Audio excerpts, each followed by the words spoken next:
You know, right. Nick Durst here with Joe Calabrese. And Joe, when you hear the song, It's Friday Then, It's Saturday, Sunday, what? Do you think of this rising star out of Michigan that we have on the show here today with us? As a matter of fact, I do. She is currently the in-arena host / reporter for Let's go! Avalanche. I figured you would appreciate that. But unfortunately, this is the second time that we've had a Lauren from Altitude TV on the podcast. So you were not the first. You were the second, but hopefully that doesn't conflict in any way. Hey, LG Red is like a mentor of mine. She's a great friend, awesome at what she does. So I'm honored to be the second Lauren from Altitude on this show. So thank you for having me. So there's something in the water there in Denver, but Lauren Gardner, a very great friend of Nick and I, and we will follow Lauren Gardner with Lauren Jbara. Lauren, welcome to the show. How are you? I'm good. Thanks so much for having me, guys. How are you? I also love that you're wearing the Colorado Avalanche. It's like a basketball jersey, though. I love it. Yes. Yes. Colorado Avalanche basketball jersey. I'm into it. So Joe's a big hockey guy. He's actually he probably saw every single Avalanche game this year because it's his job to watch the games. It is. He works for NHL.com. But love it. Joe hits the clubs down the Jersey Shore in New Jersey pretty hard. And he's typically always wearing these basketball hockey jerseys, right, Joe? That's kind of my thing. Yeah. Is that the style out there in the Jersey Shore? Yeah. Okay, I love it. I'm into it. I think I could buy into it. Maybe I need to get myself one of those. You do. I'm sure you could get it easier than Joe got it. So, you might have a hookup or two out there with the Avalanche. But oh, that's awesome. Yeah, so Joe's always watching the Avalanche games, and you're on the rise here, Lauren. How does it feel to you've been working hard all your career, and now you're kind of in like a prime spot here with a team that is also on the rise. How does it feel to cover a team that is, every year for the next few years, potentially going to be a Stanley Cup contender? Well, first of all, thank you. That's very sweet of you to say about me and my career. Honestly, it's a dream come true. Like my dream growing up, and when I kind of decided that I was switching to the broadcast side, I was originally going to college for pre-med. I was a neuroscience major. And so I made that switch. My dream job was to work for a regional sports network and to cover a team and be able to tell the stories of that team. And when I got the job here at 26 a couple of years ago, I was like, oh my gosh, wow, like I'm here, this is happening. And, since I've gotten here, I feel like you grow every single day. You're around people who are incredible at their jobs, and they answer your questions and they mentor you and they help you along the way. And I feel like that's what I've had since I've been here. And it's absolutely a dream come true. And I'm loving it. And I'm really excited, for the 21-22 Colorado Avalanche season. We'll see what happens. These next 10 days, 2 weeks are going to be a little crazy to see what happens in terms of, the expansion draft next Wednesday and the regular draft on Friday and Saturday, and then free agency. So it's going to be really interesting to see what the Colorado Avalanche team looks like next season, but I'm really excited to cover that. It'll be my third season covering the team. So I'm looking forward to it. Very, very impressive. So you have your Michigan roots. Joe has some Michigan roots as well, which you can get with you on. But Joe, tell me about your Michigan roots. What are we talking about here? All right.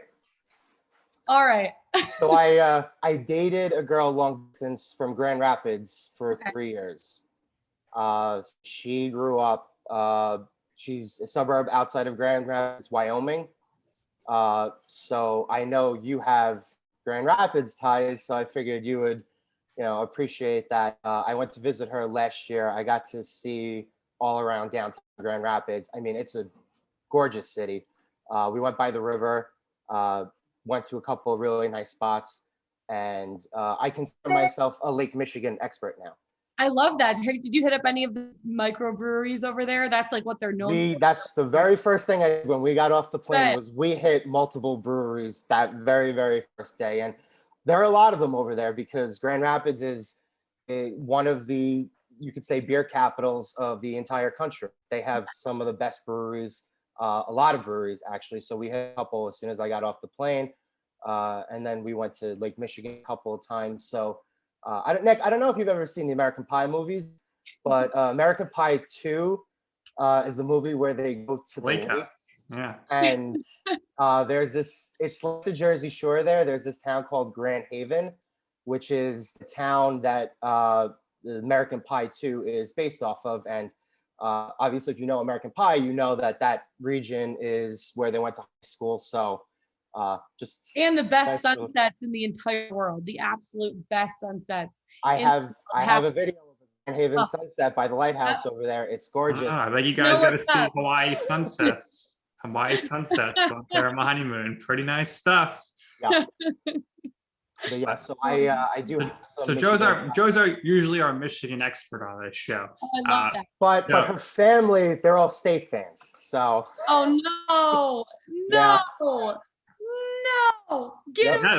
kind of leads into our question we always have to ask here when we have our Michigan guests on, which was, was it an easy decision for you? You went to University of Michigan, maybe you applied to Michigan State. How did that decision come for you to decide where you wanted to attend college? Yeah, so I did apply to Michigan State and got in, but I actually applied to Notre Dame. Notre Dame was my first choice, and my dad went there. Both my brothers went there, so we grew up as a Notre Dame family, and I got waitlisted there, and it kind of broke my heart when that happened. Like your dream school, your whole life. I remember going there and wearing like that Notre Dame mini cheerleading jersey that you wore when you're like 5 years old. All the little kids that walk around with their little cheerleading jerseys, or like the little boys walk around with their little shoulder pads and helmets that they wear to the games. And growing up, that's always where I wanted to go. And I got waitlisted, and Michigan was actually my second choice. But I'm actually so grateful that happened, because it was the best 4 years of my life. I met some great friends. I was able to explore a bunch of different like clubs and majors and that kind of thing. Like I told you, I started out as a neuroscience major and ended up finishing as a communications major. So like halfway through my junior year, I was like, organic chemistry is not really my thing. I don't know if I trust myself to be operating on someone's brain, which I don't know if you guys trust me to do that. I definitely wouldn't. My family was like, what are you doing? I don't know. So I had a conversation with my parents, and they're like, what are you passionate about? And I said, sports and people. And my dad's like, what the heck? Let's give it a go. Try out the sports broadcasting thing. You've grown up in the sports world. You have two brothers. You played every sport growing up. You watched every sport growing up. You know it. He's like, try it out and we'll see what happens. And granted, I graduated in 2015. In 2019, I got my dream job. It was, kind of being in the right place at the right time. But at the same thing, it was like working my butt off and really fully committing to the goal that I set for myself. And so I don't think that would have happened if I didn't necessarily go to Michigan and have those experiences and be able to kind of try a bunch of different things out and be involved in a bunch of different clubs. I played club soccer there too, which was a really great community. So yeah, that's kind of how my decision to go to Michigan happened, because I didn't get into Notre Dame, which I know Michigan probably doesn't want to hear that, but at the same time, it was the best. What is Notre Dame thinking? I mean, you were preparing in high school to go to Notre Dame. You went to Notre Dame preparatory. I know. There's 5 kids from my high school that ended up going to the University of Notre Dame, including one of my best friends. And so that was kind of tough to see. And, it was a little heart-wrenching. But at the time, it's like, oh, the worst heartbreak of my life. I'm never going to get over it. But it's honestly like those things happen for a reason. Right? So you just have to remind yourself like, hey, I didn't get in for this reason. And I'm still a Notre Dame fan, except for when they're playing Michigan. But right. I'm still Notre Dame. I'm like a big Notre Dame fan. And obviously my brothers went there. My one brother just graduated a couple months ago. So it was really cool to still be able to be a fan of the team while getting that experience of going to University of Michigan. Congrats. It feels almost like not you're like not a traitor. I feel like if you go to Notre Dame, Ohio State, and you grew up in Michigan, that's kind of like you become public enemy number one. I know. Right? Yep, I know. And I still get a lot of flack. Like when I go to Notre Dame games or post about Notre Dame, like when they were playing this year, obviously in the college football playoffs, I was like, go Notre Dame. And all my Michigan friends were like, get her out of here. And I'm like, sorry guys, where's Michigan at right now? So that's all I gotta say. Yeah, so the girl I used to date, she used to tell me that when you draw the line down the middle of the mitten, from Lansing, everything to the east is obviously Michigan, everything to the west is Michigan State. So I don't know if that's how it used to be for you, but you are a alumni of Michigan. You are on a long list of notable alumni who went to Michigan. But let's talk internships here, and let's talk about your first job coming out of Michigan and working for Fox Sports Detroit. Yeah, absolutely. So my first internship, actually, since I switched to communications my junior year, in between my junior and senior year, I got an internship with Channel 4 in Detroit. And then in the fall, I got an internship with Channel 7, which was the ABC affiliate. And so I was actually able to like go and cover Michigan State games and Michigan games and Detroit Lions games, and just more so be behind the scenes and do like the dirty work stuff, but be able to be involved in it. And one of my biggest mentors, Tom Lydon, who was a sports director at Channel 7 at the time, and he kind of like integrated me into the media world, which was really cool. And between him and Brad Galley, who still works for Channel 7 now, two great friends of mine and great mentors of mine. And from that, Brad Galley actually introduced me to the Detroit Red Wings, and I started doing in-arena hosting for them in the spring of my senior year. So it was like 3/4 of the way into the Red Wings season. And I started doing that. And from that, I met people, you know, State Champ Sports Network. It's a high school sports show on Fox Sports Detroit. And I started doing some sidelines and stuff for them this summer, right after I graduated. And then from that, I met people with the Detroit Pistons and started doing some digital hosting, and then eventually in arena hosting for them too.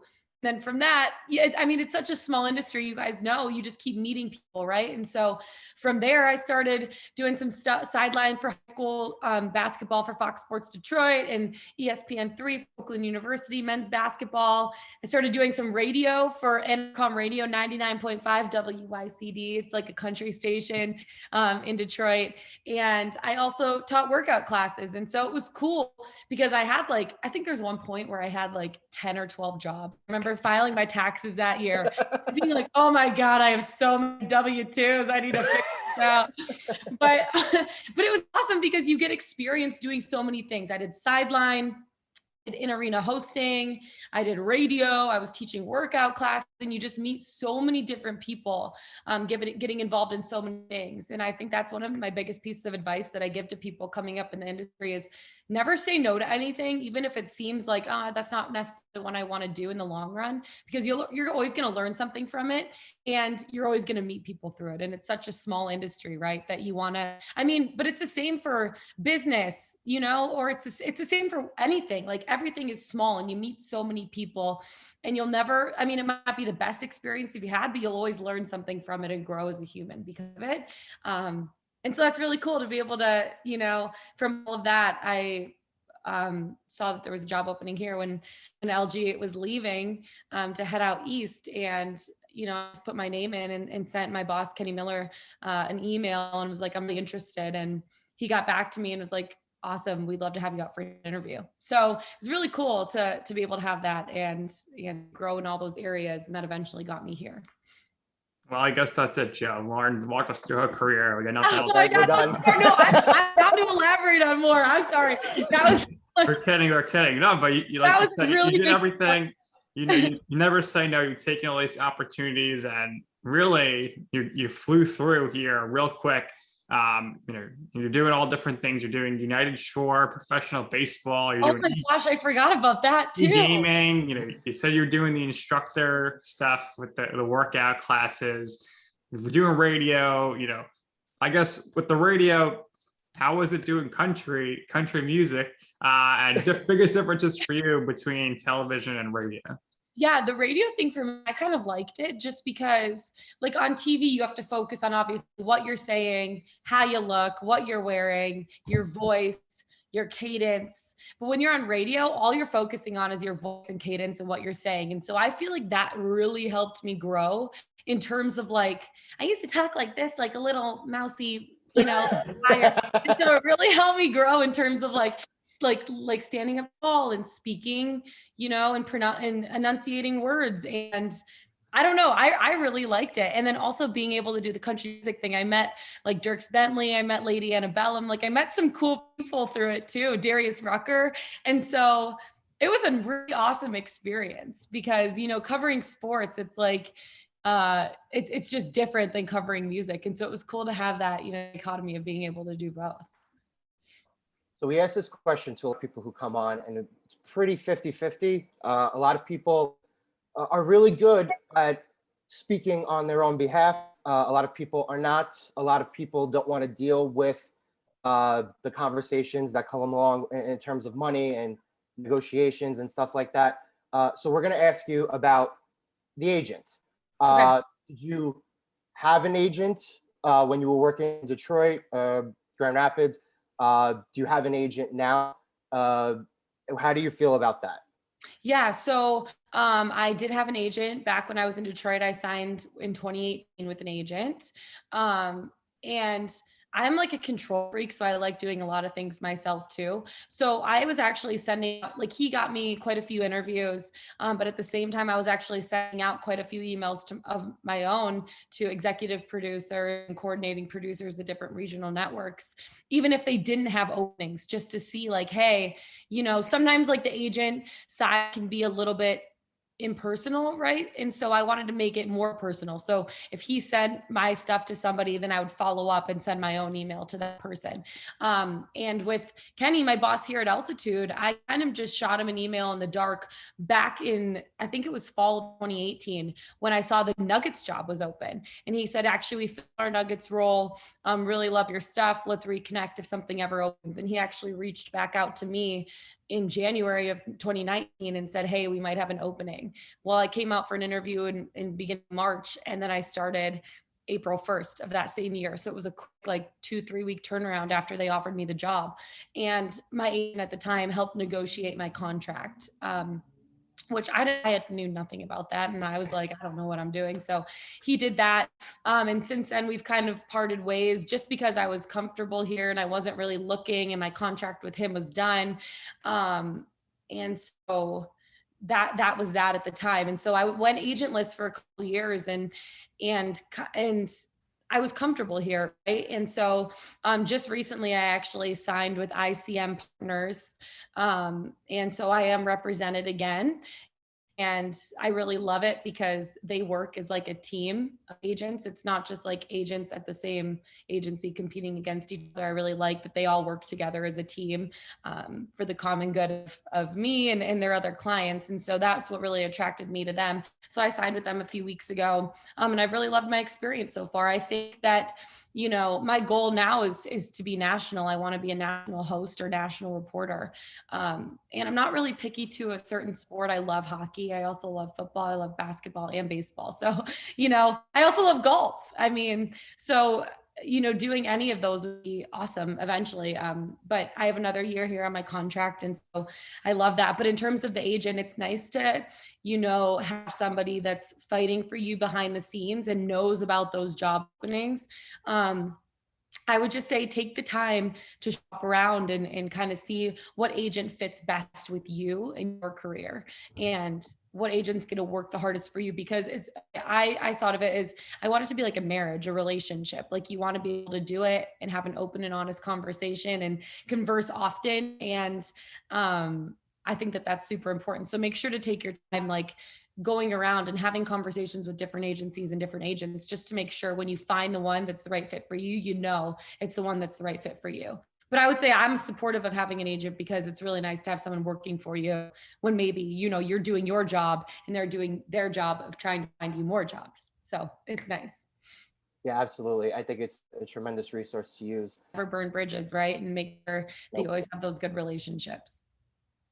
No doubt about it. And relationships are key. So obviously you come in to Altitude, replacing LG Red, who moved to Secaucus to come work with me and others on a change up on the zone. And pretty soon you'll be following her footsteps to Secaucus as well. But when did you two speak with each other and what advice did she give you about that role that you took over? So I first met Lauren when I came out for my interview. It was March 4th of 2019. And She was so awesome. We like went to dinner the night before with my boss and our coordinating producer at the time. And it was the four of us and we were just having a really good time. And then the next day I kind of like a whole day thing. I met with coffee and then I met with the Colorado Rapids staff. And then I, went to Ab's morning skate and then at lunch. And then it was like a whole day with my boss and kind of meeting a bunch of different people. And then before the game, I did a little on camera thing on the altitude set. And then I kind of got to shadow Lauren around for a little while, which was really cool because she's phenomenal at what she does, so talented, so personable. And, I aspire to be like her.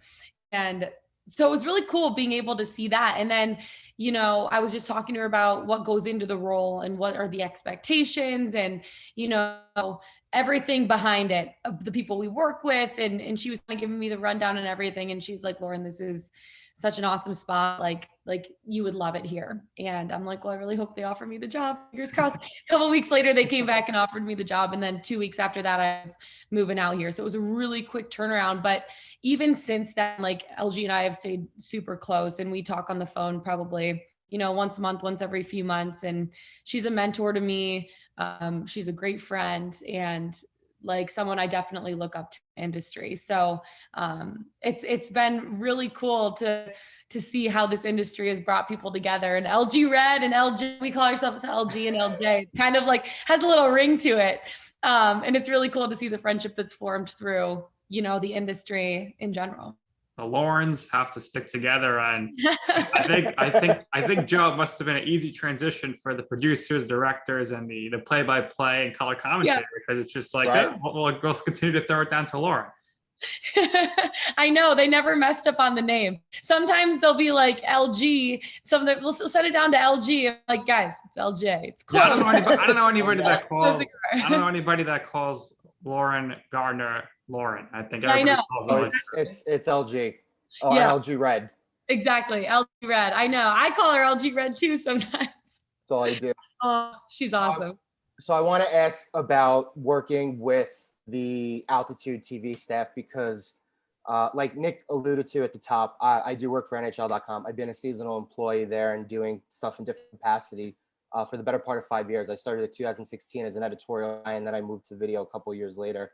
I also worked for MLB.com, recently left that job, but Nick and I have those connections to Secaucus. But, working for NHL.com, when you're doing 2, 3, 4 games a night, you get to look and you get to watch a lot of different broadcasts around the country. And from my perspective, and this is no bias whatsoever to you and LG, because I've been watching you two for a really long time. I personally think the two best broadcasts in the whole country are Nesson with the Bruins and Altitude TV with the Avalanche and the other Colorado sports. So I think you guys do a remarkable job. I watch your broadcasts all the time. I think Mark Moses is the best play-by-play guy in the business, period. I think he's unbelievable. Some of my favorite calls, back when we used to go into the office before the pandemic, we would always used to yell, Nathan, Matt, Cannon. But just describe working with those people because they are all very exceptionally talented and very good at what they do. Well, first of all, that is so sweet. So thank you for saying that. Like truly, that's what we worked for. We want to be entertaining and at the same time tell the stories of the team. And so that's really cool that you think that. So thank you for saying that. Working with those guys is an absolute dream. Like I've never been in a place where I really feel like everyone I work with is a family. Mosier is like my dad and brother, little brother and best friend all in one. And same with Peter McNabb, same with Connor McGahey, Kyle Keefe, Mark Rycroft, like all of those guys that are on camera, like we are really so tight knit and it's not fake for TV. It's like we really are so close. And so coming in here and being able to be accepted by them right away, because I know how loved LG was. And I felt like I had some massive shoes to fill, which I did. And coming in here and not only like having her being supportive, personally, and then also on social media too, and really pumping my tires a little bit, which is awesome. And then also having guys like Mark Mosier and Connor McGahey and Kyle Keefe, Peter McNabb, Mark Rycroft, like take me in under their wing right away and help me, mold into the broadcast and mold into the storytelling, it's just indescribable. It was amazing to have them be able to do that. And it made me feel comfortable right away because I was so nervous. It was like my first real TV job where I'm like covering a team day in and day out. And I was so nervous. I mean, my palms were sweaty, knees weak, arms. There's that, the 8 Mile again. I know how to take it back to my Detroit roots, but really working with them it's absolutely incredible. And I couldn't ask for better coworkers and friends, family. I feel like I have them all in one. So yeah, I love them. They're the best. They're literally the absolute best. Now, you're in the arena. So I always ask this question to everybody. Joe knows where I know exactly what you're my favorite questions here. I got to know, what are you eating pregame? What are you snacking on during the game? Are you drinking? Are you trying not to drink because you don't want to go to the bathroom? You have bladder control. What are you doing if there's going to be overtime? What's your food and beverage intake throughout the day? Yeah, so throughout the day, usually in the morning, I'll eat a protein bar before morning skate, and then I go to morning skate, do my stuff there, come home and work out really quick. I'll usually make like a turkey and cheese sandwich for lunch. I am like a creature of habit. So I'll have a turkey and cheese sandwich for lunch, some veggies on the side, just cause like I want to feel good, So I do that. And then I show up to work around 4 p.m. We have our little pregame meeting and I'll eat the medium meal or at least some of it, like a little bit of a salad. But my coworkers say that I eat so much. Like they always say I'm starving because I am. I'm like 24/7. I like eating like every 2 hours. So I'll always eat right before we go on air for pregame around like 5 o'clock. We go on pregame at 6 o'clock, 7 o'clock game. And then during the game, I just drink a ton of water. And I also love 5-hour energies and I love Celsius energy drinks. And so I drink quite a bit of that as well. And then in between periods, I always do interviews with the players. After that, I usually snack on like some Tostitos or like some salty snack treat of some kind. Yeah. And then I do that in between each period just to keep my blood sugar level up. I need to have a little bit of energy. So I usually snack in between periods. And then post game, I'll always come home and it's not the healthiest thing, but I take Tostitos and I put some cheese on them and I melt it in the microwave. It's my hillbilly nachos that all my friends know. I do the same thing. Like after a night of drinking, I'll come back and they're like, Lauren, you make your nachos. I'm like, it's literally just cheese on chips and I put them in the microwave for 30 seconds and call it nachos. And it's like, but it's the best tasting thing after games. So that's what I do most of the time. It's not the healthiest. I'm not proud of it. That sounds incredible. I know Joe's pounding monsters every 10 minutes. So I mean, he's all about the energy drinks, but that's when you're at home. Those are way worse. Those are terrible for you. So you're obviously traveling a lot. Yes. Maybe not this year as much, but which arena has the best press food outside of your home arena? I was going to say Little Caesars Arena. Obviously, I spent a lot of time there because obviously I was working for the Pistons and the Red Wings at the time. Do they have Little Caesars pizza available in the freshest Little Caesars pizza available? And I'm telling you guys, it is deep dish, but when I say deep, like Detroit style pizza, it's not like the Chicago style where it's like lasagna and they call it pizza. It is thick bread. And it's square and they cut it into 4 pieces. And so you got the crispy edges, like all 4 pieces are corner pieces. And it's thick bread and the cheese and the grease and the tomatoes, the pepperonis. It's unreal. So like at Little Caesars Arena, their media food, they have like they have a salad bar and then they have like the healthy, like whatever it is, like grilled chicken or a fish and like the veggies. And then you walk a little bit past that because you need to get a drink, right? You guys call it soda or pop. I call it pop. That's a Michigan Midwest thing. Yeah, exactly. So you have to walk past what I call the kiddie section. They got the chicken tenders, they got the mac and cheese, they got the pizza. But I'm like, you're thirsty. You have to go get a water or a pop, and you have to walk past it anyways. I'm like, well, might as well just chicken tender, mac and cheese pizza. You know what I mean? Like you can't help yourself. So every single time we go there, which for me, it was only once, obviously, in 2019, because we only played the Red Wings once at Little Caesars Arena, but I stocked up the mac and cheese, the chicken. I felt like Napoleon Dynamite. I'm like stuffing the tots in my pocket. Like, don't touch my tots. But I had to get it my fix in because I spent so much time there, early in my career. So I would say they have the best media food. Nick, she's only used to Midwest pizza. She's only used to that stuff. She doesn't know the real pizza. She doesn't know where to get real pizza. Come to the Big Apple, Staten Island. Okay, New York style pizza is actually very good. And when we went there, we stayed like really close to One World Trade Center. There's this like little corner pizza lot. I mean, that's how they all are, right? They're all kind of like little holes in the walls. Manhattan, but I went there every single night for 5 nights. It was really good. Now the Manhattan, and we're from Staten Island, which is a suburb, a borough of New York City, Manhattan, which actually has the best pizza in the world. It's been voted. But if you're in Manhattan, you got to be careful because they try to rip you off from there. So you got to go to the 99-cent slice places. You get a whole pie for $8. That's the best. And there's also specialty places which Joe likes, like artichoke pizza, depending on what your palate's wanting. But you got to be careful. You got to be careful there in Manhattan next time you're at MSG, or potentially when they're playing the Islanders on Long Island. I don't know where you guys would stay, but you got to be careful sometimes. 99-cent pizza, you can't beat it in Manhattan. 99 cents. I need to look for this next time because I think I paid at least $3.99 for my. Brutal. Oh no! Breaking the it's called, and most of the places will be called 99-cent pizza. That's what it'll say. We'll give you better recommendations. Yes, please. 99-cent pizza is really good, but we know a couple of really good spots that you'll be able to.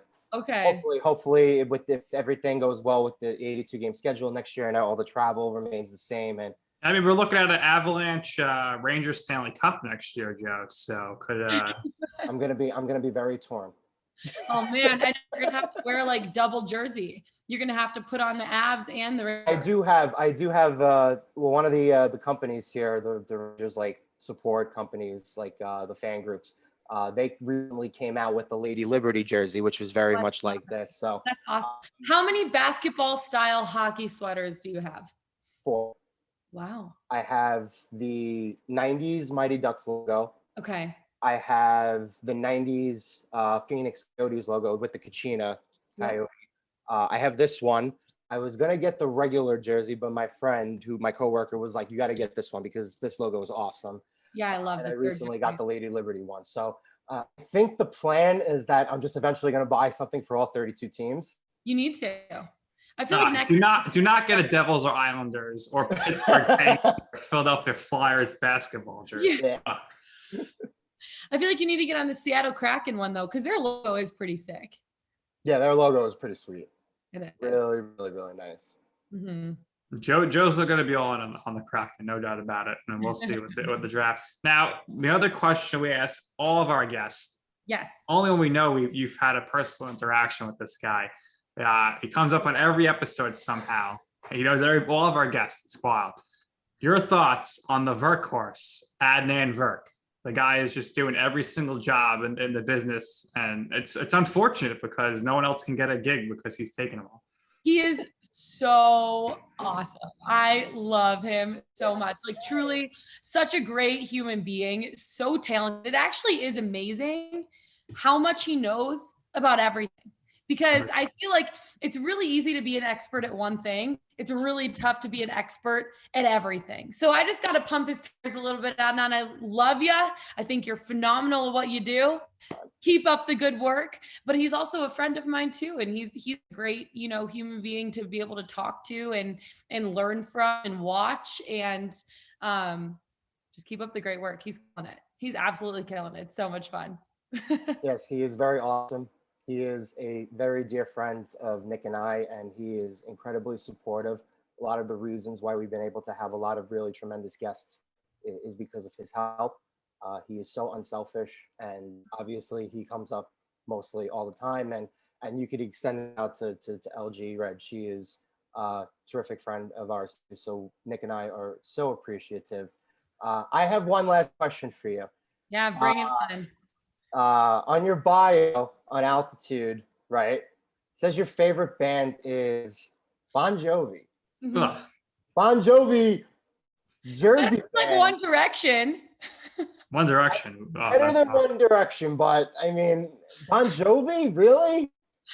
It's so funny. So growing up, it's Were you like the living on a prayer girl? You were like, oh, we're halfway. there you go. There you go. So my dad loved Bon Jovi growing up. And I remember like being 11, 12, 13 years old, him driving us to school. And we would listen to Bon Jovi. It wasn't just Living on a Prayer. It was like all the songs. And it's so funny because you pick up on like little tendencies from childhood, right? And my dad would always be driving. I mean, I don't know if he was driving 10 and 2, but he was driving. And I remember he used to always like tap his wedding ring on the steering wheel to that song. And it's like, or to like any of Bon Jovi songs. And I would just remember like, I'm not good at it. I can't, do the happy thing, but it's like those little things that you remember and they bring back fond memories from childhood, growing up, driving in the car with my dad and my brothers to school, elementary school, middle school, and having him tap his wedding ring on the steering wheel to the beat. And so Bon Jovi just brings back memories of my childhood from my dad. And it was, just a really good relationship that I have with my dad and my mom. And so it brings back fond memories. So I love Bon Jovi, and I can honestly sing every single song on any album, like most of the words. I know it's a skill that maybe not many people want to brag about, but I have it, and we're going for it. So, I mean, I did just buy a Def Leppard shirt from Target the other day, and I only know one song that they sing. So I was like, at least like one. Everybody knows the song. I don't know, Lauren. I thought you were going to be like a big Taylor Swift fan. Is Taylor Swift considered a band? No, but just, an individual artist. I mean, who would you guys say is your favorite band? Foo Fighters. Oh. I don't know. I don't know if I'm a big band person. I'm more of an individual. Yeah, you're not really a rock guy. I'm like a top 40 station, all the hits. Okay. I also give me some driver's license, give me some Taylor Swift. My gosh. Stick to the classics. All of my best friends and my best friend's dad, like they all love Bruce Springsteen. So. Oh, really? So I mean, the Bon Jovi, the Jersey thing. Bruce Springsteen, horrible. I once was at my wife and I had to go to like some event for her work at Radio City or something, or maybe Madison Square Garden, and all of a sudden Bruce Springsteen came out. And I was like, we need to get out of here. Let's go. Because this guy will not shut up. And I was like, it's too late. Let's go. He's like, he doesn't even have a set list. People are just like, what do you want to play? And I was like, Bruce, calm down, Bruce. I know. That's so awesome. That's so awesome. I love it. Oh. So Laura, what do we got to do here to get you verified on Twitter? What do we got to? You guys, help me out. Help a girl out. I mean, I don't even know. Apparently you have to apply for it. Yeah. They used to do that. Not anymore though. I don't know. How do you do it? I don't even know. I don't know. I guess you have to know somebody. You have to email the head honchos. I need to be in the industry for a couple more years, maybe. Now we'll see what happens. So we know you love tacos. You're also a big fan of pickles. Not together though. What kind of pickle? What's your go-to pickle? The kosher dill pickles, the spears. I also kind of like the mini, like whole ones. Like the mini ones, but they're whole. Yeah, those are really good. And then if you're having a hamburger, the dill like slices. Those are also good. I mean, I don't discriminate against my kosher dill pickles because I love them all, but it just depends on the mood you're on. I have like 4 jars of pickles in my fridge right now, all different ones for any occasion. It's like you might wake up one day and you're like, I want a kosher dill pickle spear, or hey, I want a mini kosher dill full pickle, or hey, maybe I'm feeling like a kosher dill pickle slice today. You just got to be ready for I'm just always on my toes, like ready for any opportunity, any moment. Do you guys like pickles? I don't know. It's like a weird thing. Pickles. I got a jar of pickles. I just bought them last week. They're in my refrigerator. Are they the dill ones or like the sweet and sour ones? I think they are, I don't know if they're dill, but they are the kosher ones. So like they're sliced, which I don't like. I like the full, like thick ones. Like I feel like those are better, but I don't know. You get whatever you can get. You gotta just